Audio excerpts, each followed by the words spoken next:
Topo Chico, apparently I think it's a Mexican based, like a alcohol brand, Correct. right? If we move up, I think it'll say it as well. Okay, so it's So sparkling water it's, brand, yes, it's sparkling water brand. right? Correct. It's again 125 years old, so huge Correct. heritage. And Correct. the illustrations, they caught my eye completely. Yes. They were done so well, and even with the logo, if you look at the logo, we have our common notions of the logo should be clean. The logo should be, there should be a slap on test. The logo Yeah. should be recognizable and memorable so that a person Yeah. can scribble it 5 seconds later. All Yeah. that works, all that works. But Yeah. with this one, you won't be able to draw it 5 seconds later, but I'll Yeah. show it to you 5 years later. You'll be able to recognize it's Topo Chico. Let's go to Topo Chico to finish up here. Yes, And this is another one that you chose. yes. So this is something that frankly I have no idea about, and that's why Yeah. I chose it, because I Okay. would have zero bias. And Yes. it's just, I was on the Landor website trying to figure out the Tupperware branding, didn't find it, to be honest. And so Of I course. was going through the work category, and it was just visually stunning work. I was on the Landor website trying to figure out the Tupperware branding, didn't find it, to be honest. And so Of I course. was going through the work category, and it was just visually stunning work. But Yes. when you go in, it's super appropriate, even with this one. So Topo Chico, apparently I think it's a Mexican based, like a alcohol brand, Correct. right? If we move up, I think it'll say it as well. Okay, so it's So sparkling water it's, brand, yes, it's sparkling water brand. right? Correct. It's again 125 years old, so huge Correct. heritage. And Correct. the illustrations, they caught my eye completely. Yes. They were done so well, and even with the logo, if you look at the logo, we have our common notions of the logo should be clean. The logo should be, there should be a slap on test. The logo Yeah. should be recognizable and memorable so that a person Yeah. can scribble it 5 seconds later. All Yeah. that works, all that works. But Yeah. with this one, you won't be able to draw it 5 seconds later, but I'll Yeah. show it to you 5 years later. You'll be able to recognize it's Topo Chico. Yes. It's so unique, that yellow on red with the white, like the white, what do you say, drop shadow? Yeah, I would say a drop shadow, but this is more of Right. a top shadow. A top shadow, yeah. Top shadow. Yeah. Specifically that color of Yeah. green, I think you can call it like a lime. It's not lime. Emerald It's green, so it's to say, it's or very a light minty sand and green. emerald. Yes. Very Emerald minty, yeah. and minty. Yeah. And they've been able to capture that so beautifully. The green, Correct. yellow, and red, if you'll think about it in your mind, making them work sounds like a nightmare. Green Yeah. and red itself just doesn't work well. And then you have Yes. yellow, that was saturated one. But again, Yes. they knew what they That's were right. going for. And that's That's right. where the reason I chose this is because when I was looking through all these mockups, all of this screen entirely, if Yeah. you'll stay there for a second, Yeah. yeah, on the top one, Okay. This one. yeah. You see all the visuals, everything that you look at, you'll feel like you're on the streets and you're seeing this. You'll Correct. feel you'll never feel like this doesn't exist. Yes. You'll feel so close to it with that bottle cap, the bubbles, the soda.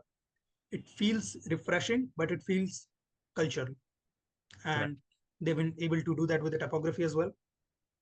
And the thing that stood out firstly was the research. I'm pretty sure they have done Yeah. heavy research on getting the cultural influence right and the implementation of it. Yeah. And that's why I chose this. I think this is done superbly, because the moments that you can fail are huge. You can mess up with the typography, making it look kind of, misappropriated. You can mess up on the contrast. You can mess up on the logo legibility. They have Yeah. handled all of it superbly well. Yeah. Yeah. I love the versatility in this. Here you see, I think this is one of the more real life physical Mm-hmm. image. And then Right. right next to that, This you one. can Yeah. imagine the illustration and Mm-hmm. them together on one screen, not 1 second they look like they don't match or they don't belong Mm-hmm. together. Everything just works together. A real life 3D mock-up of the bottle can live with the illustration 2D, 3D flat version of it. Mm-hmm. And it all works together. I love that aspect of it too. Again, just like They've kept that there's serve cold monogram. correct. There's so That much wasn't of needed, a, but they just did it. Yeah. So much of that's character. right. That's right. So much of character. I would love to wear something like this. I would love to have Mm-hmm. something like this. Like this tells me like I want branded merch like this. Um, Mm-hmm. it's incredible. I love how they're unapologetic with the amount of yellow that they're using. Like Right. I don't know if this might be the brand guidelines playbook. I think it is. Mhm. I imagine what their website could look like too. Are they just as unapologetic with the yellow? But again, like look at that. Like Mhm. that's really cool. You feel that sparkling bubbles coming out of the water, and it all comes together to build the logo. And then you have the top shadow, as we'll call it. Mhm. Um, That I think is the riskiest decision, right? it In this day was, and age, if you're going for a rebranding and you don't change course, that top shadow or you just keep it, of like course, talking about it is difficult. Even on of the course. that illustration, I think it's a logo illustration on that Yes, package. Like yes, someone's drinking from some holy lake or something. I think that's correct. the heritage. Yes. That's super awesome, super awesome. I think if I'm not wrong, it has where is this in Mexico, right? In So Mexico, yeah. it has a heritage in Mexico, and the culture of Mexico Mhm. you can see coming through Right, in the illustrations in that illustration that you talked about. This reminds me a lot of old school retro signage, which were actually right, hand right. painted, right? They were hand painted, especially within the United States. That was a really big part of where kind of the beginnings of where logos came from. It's sort of Mhm. those hand painted aesthetics. That's why you had a lot of the drop shadows, right? Mhm. This sort of thing is what an actual Right. person who was painting this sign would do to make it stand out, because you didn't have neon lights, you didn't have all that Mhm. other stuff. So If I you would stick to do this one things. just a sec, Yes. if you look at it, there's so many cards, right? But Yeah. the cards are numbered, and the mock that is showing it's written there, like the Yeah. logo, the label, the rituals, the bottle. That's That's super cool. correct. That's something that we never do. If anything, we never do that. That's correct. But Yeah. they've been able to do it so Yeah. fun, such a fun way. It subtly fits in. Like I thought Mhm. this was a playing card from far away, but then you Right? you reference that, and this is actually just them presenting the logo Hmm. and what, a lot of the things that are part of it. And like we've been talking about, the top shadow of the white, I mean, red on yellow works really well. There's contrast. But then Hmm. you introduce that white, and then the yellow and white together, they kind of bleed together. It's Hmm. harder to make that contrast happen. And the fact that they went with that and they owned it is a big kudos to them for trying Now that something I a little see it, bit different. right? If we'll go up to the previous one again on the Yeah. top, yeah, the top shadow kind of you'll see the bottle cap on the left of the logo on Yeah. one card. I think the top shadow represents that shine on a steel cap, Yes, it does. right? Absolutely. Absolutely. Mm. It does. It represents that shine on the bottle That as sheen well. on the bottle, yeah, Right? Right? That's yeah, exactly what it is. And that especially you see nice. that in the final motion graphics, which Mm. is like, okay, first the bubbles pop up and then there's that shine, right? And Mhm. that just brings everything together rather than it just being a flat, red Mhm. logo on yellow. And it feels a It lot keeps that like personality, yeah. right? It feels a lot like McDonald's maybe, or like Mhm. ketchup and mustard. But they do that extra bit to give it that Mhm. extra flavor, to give it that real life quality to it. And I would call this a little bit less minimalist, more maximalist, Mhm. even in the True. subtlest way, because drop shadows are something that I think we frown upon too much nowadays. We Mhm. don't like to use, unless we're doing something based in UI, we don't like to use drop shadows in logo at all. True. But this is a flattened version of a drop shadow, not one that breaks any rules, but it just is an added effort. Now, if I were to, change this to maybe black and white, then maybe the Mhm. logo doesn't work as well. And Yeah, maybe yeah. it just has to be a flattened version of it where it's just black and white. But and maybe the shadow only exists in this format. But that's okay. I think that's okay. And we don't give ourselves enough the benefit of doubt to try things like Mhm. that, which is something that they've done here. I think they just presented the mock-ups with playing cards. That's possible. Later took a That's photo right. of it. Oh yeah. Of That would be course. fun to the board of directors. Of course. Oh, I love playing cards. I love customized playing cards. Mhm. I would love to like have my own agency create playing cards that were customized to our logo and everything, and then we just sell that as a product. And why not act as a sort of brand like Topo Chico that becomes sort of a cultural phenomenon? I think this is one thing with the brand. Like, they're not just selling sparkling water anymore, Right. right, Bratin? This We is didn't even talk about the product. we haven't, Right. It's not just at all. I don't even remember the time that I've drank Topo Chico, and I'm excited by this. But just the fact of this experience and this overall, just the cultural impact of what the brand is, makes me want to buy this stuff before the actual water.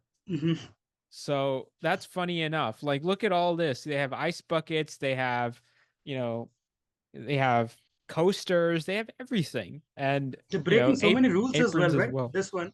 Yeah, of course. If you look here, it's just so many fonts, so many typefaces.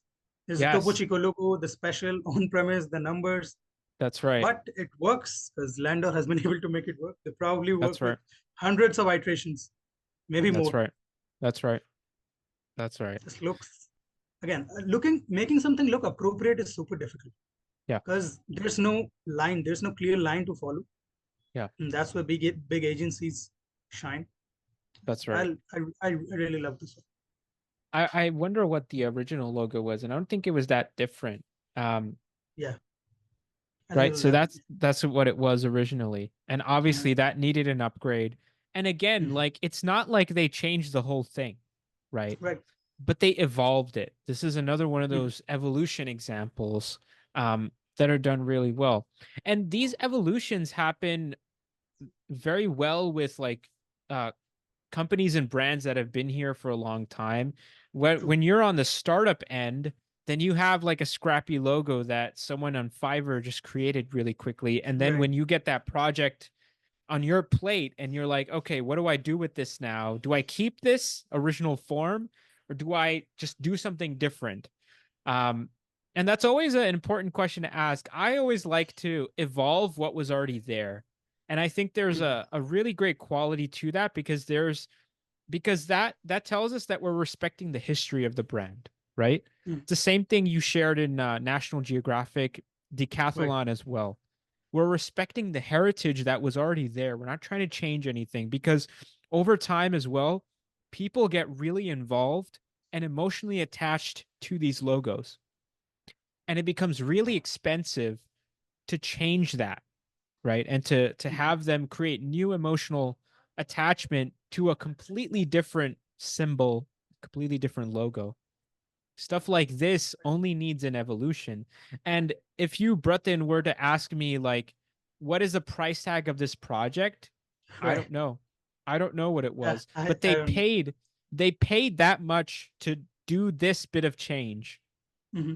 On top of the other stuff, of course, but at surface level, you could ask yourself that very shallow question of, how much did I pay and what did I get out of it? Right? Makes sense. And I love that they haven't stripped out anything. They wanted to keep the chill and that ice, so they had that top shadow, as we are calling it. Then they kept, it's an Aztec princess apparently. Okay. That illustration, yeah. I see. They've kept that on the bottle, and so they didn't interfere that with the logo. They have kept it on top as in like a label. Yeah, that works.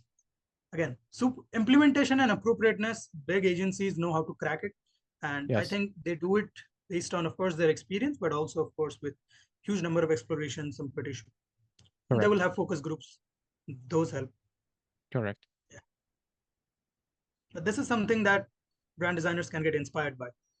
Yes, absolutely. And like you talked about, the way that they mixed green, yellow, and red together is in itself, it is a it is a case study to look at. How do you make colors that are challenging? Colors that red and green is Christmas.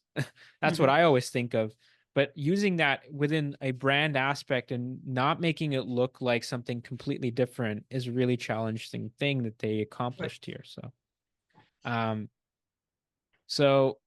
cool. This has been a wonderful conversation. Yes. This has been a wonderful conversation. This is mind bending at times. We have to do more of these, because we've just in one run, we went over 6 different case studies, and each single one of them taught us something different. And I know I learned a Absolutely. lot from this Mhm. conversation. So I hope all of our audience members learned a lot as well. And I thank you all for watching, for being here. I'm looking forward to the next one and to the next episode Yes. of this. And I'm planning on doing a written version of this as well, and I'll let Bratin do his 3 and I'll do my 3. Yes. So Absolutely. you guys can have our big takeaways, maybe in a bite-sized written format. Right. But For that, yes, follow our LinkedIn as well. that's right. Follow us on LinkedIn, where I've also gotten on Instagram. I'm on Twitter. Right. I'm on Threads too, Bratin. I just opened a Nice. Threads account. I'm a little bit late to the party, but it's fun there. There's a lot of designers there, apparently. Mhm. So shout out to everyone on Threads, on TikTok as well. Be everywhere all at once. Right. That's what we have to do. Okay. Yes. Superb.